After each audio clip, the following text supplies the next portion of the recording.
Okay, so we're live. Today, we're going to talk a little bit about creatine. Before we get started, my name is Joseph Williams. I'm an exercise phys major here at BYU, Idaho. I am a BPI Sports Ambassador, and this is my buddy Ruston. Hey guys, how's it going? So I'm Ruston.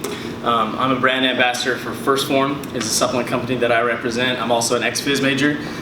We both just have a few semesters left, so we're just kind of finishing up. So we're going to tell you everything you need to know about creatine.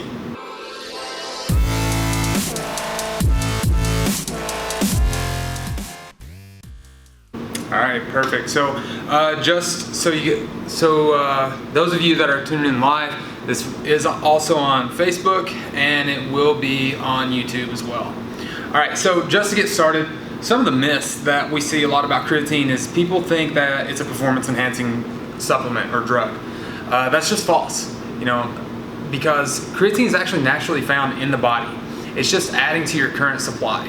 And the thing about performance-enhancing drugs like testosterone, progesterone, growth hormone, the thousands that are out there, we could spend all day talking about it if we really wanted to, but the thing about those, if you start taking it, then your body's going to stop producing it in the long run, or it could stop producing it. That's not the way creatine works. You're just adding to your current supply. Yeah, that's one of the biggest problems with like testosterone, for example. We all know what that does, right? It's going to atrophy the testes, right? Okay, so nobody wants that. Yeah, exactly, dude. So over time, using supplements like that, using those performance-enhancing drugs, they atrophy your body's ability to produce that, and that's the problem. In the long run, you got to do PCT, post-cycle therapies for things like that. With creatine, we don't find that. If you were to stop taking creatine, then your body would start producing it within hours. Like, it's super quick. Your body knows exactly what it's doing. The enzymes and the things that go along with creatine, those do not atrophy if you take creatine. So that's going to be one of the biggest differences, is that you can use it and it's not going to mess with your body. You're not introducing something foreign. It's already there. Your body already makes it. You're just giving it a little extra. Absolutely. So the second thing that we hear a lot with creatine is kidney damage. And the reason that people think that is because creatinine, which is a byproduct of creatine, is found in the urine. And the theory is that the more creatine you produce, the more creatinine that's going to be found in the urine, the harder the kidneys have to work. And that's just not the case. You would literally have to take like a pound of creatine a day for years for your creatine or for your kidneys to start seeing issues. Yeah, so creatinine is, just to give you guys an idea, it's what they use to measure something called GFR, which is glomerular filtration rate, all right? So that's just kind of looking at the solutes and the fluid that is coming in and out. And so creatinine is something that your body doesn't secrete into your collecting ducts in your kidneys, and it doesn't reabsorb it. So it's just the easiest thing that they found to measure that GFR. And so if they see increased creatinine, the first thing they're going to think is that, oh, there's kidney damage. And so that's just not the case. It's a byproduct, so you're naturally going to find a little bit more, and that's why there's that myth that it's going to hurt your kidneys, but it doesn't. Yep, absolutely. The last myth that we typically hear is, well, I don't want to take creatine because I don't want to add water weight. And that's one of the dumbest things I've ever heard in my life, because that's actually a good thing. You want water in your muscles. That's exactly what salt does. And a lot of people talk about getting fluffy. That's not due to creatine. It's because you're eating a lot of garbage in your diet. Way too many carbs, way too many fats. Just when you're trying to bulk up or anything like that, you do want a caloric surplus, but you don't want to go over the 500 to 1,000 range of what you need. Give or take, everybody's different. It depends. Have anything to add to that? Yeah, no, exactly. So honestly, that water retention is actually a really good thing, especially for muscle growth, because the thing that we find with exercise is that you're tearing down part of your muscle, and that stimulus is what actually causes it to grow, right? And so that creatine, it's going to pull water with it because it's a solute. All solutes do that, just like Joe was saying with salt. Salt does that. If you're to just take a freaking ton of salt, you're going to retain a little bit of water, and people do that on purpose to get a better pump, right? And so if you take creatine, it's going to pull water into the muscle cells, and that's actually going to cause a stimulus that will cause growth just by itself. So that is a great thing. Water retention it's not bad, and it's not going to be enough, like he's saying. If people are like, oh, I don't take it because I'm going to look fluffy, bull, okay? Like, it's not going to make that big a difference. It's your diet that's going to be doing that. You can look shredded out of your mind while still taking creatine. It's very true. We actually had a professor not too long ago talk about he had a lot of clients that were overweight who started taking creatine, and they started dropping weight faster due to the creatine. So it's don't give us that excuse of you don't want to gain too much weight or get too fluffy or whatever. As far as creatine, what creatine is best? Obviously there are dozens of different creatines out there. There's the creatine phosphate, phosphocreatine, same thing, creatine monohydrate, the micronized creatine. Long story short, just go with the simple creatine monohydrate. Your body's going to absorb it the fastest, and it's going to be able to utilize it the most. Yeah, there's really no point to going into like these fancy things. You could look on Google, Amazon, whatever. You can find 20 different kinds of creatine. But I mean, when it comes down to it, there's not a lot of money in the creatine market because it's so simple, and you can buy like just the most basic creatine out there, and you're still gonna get the effects. So don't get fooled by all this fancy, oh well, our creatine's different from everybody else's, it's gonna give you way better results. It's just simply not true, all right? Like, it's just straight up simple. Just stick with the monohydrate. All the tests that I've ever looked at and studies and things have shown there's no added benefit. So just give your wallet a break. Just go with the easy stuff. It's gonna have the exact same thing. Yeah, the Army has a saying for that. It's KISS. Keep it simple, stupid. All right, so moving on. Is creatine even necessary?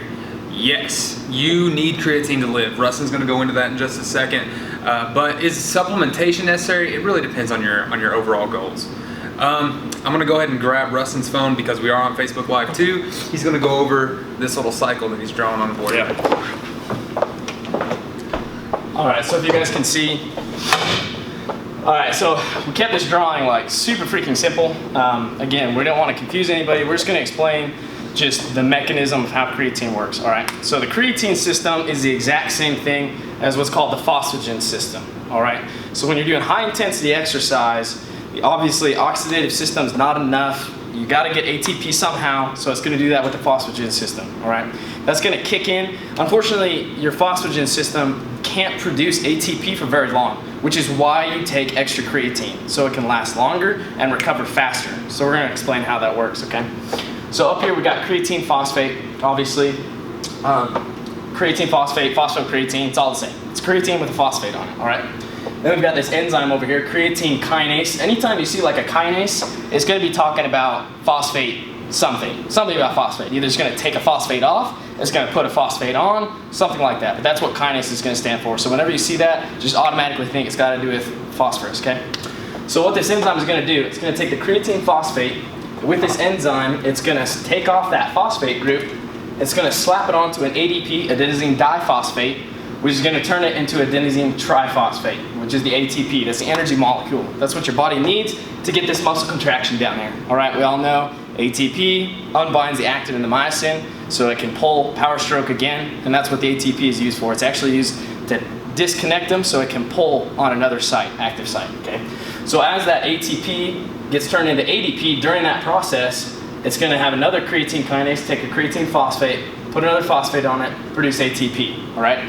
This is actually the fastest system in your body for creating ATP. It can't do it for very long, but it does it faster than anything else. Faster than glycolysis, faster than Krebs cycle, faster than electron transport chain.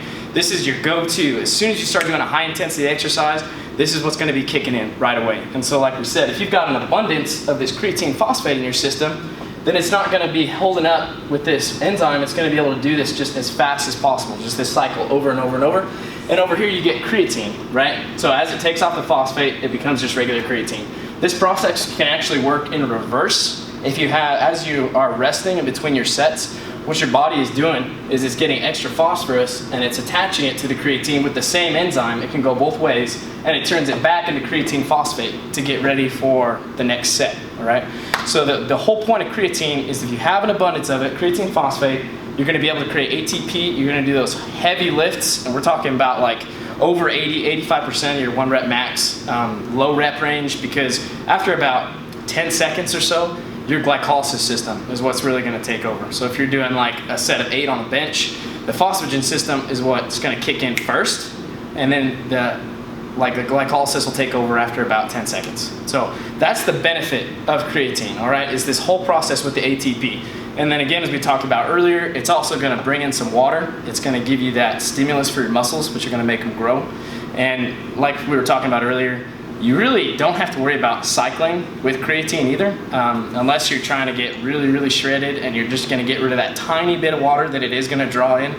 Other than that, I mean, you don't need to cycle off because again, your body doesn't atrophy in its ability to produce it. I mean, I've been taking creatine for probably like 2-3 years straight, honestly, and I don't think I look fluffy. So. Yeah, it's true. Ruston's one of the most ripped guys I know, that's for sure. He definitely knows his stuff. He's definitely one of the most like-minded people that I enjoy being around because he is an exercise phys major. He knows his stuff, and he's always positive. No matter what we're doing, he's always in a positive mindset. Just to wrap this up, we do want to know your feedback. We want to know if you guys enjoyed this. Should we do this every Tuesday or once a week, once every 2 weeks? Should we ever do it again? It's one of those things. We want to hear feedback from you. Is this something that has benefited you? Have you been able? Cool, thanks, buddy. And so it's one of those things. Just let us know how we're doing. And where can people find you, Ruston? Yeah, so on Instagram, you can look me up. I'm Ruston JT. That's RUSTONJT. I'm on Instagram, starting to grow my fitness page as well. So we're doing that. Again, this video, we are recording it. We're gonna put it up on Josh Fitness YouTube page. So be sure to subscribe to that because we're gonna get these videos like every week if we can.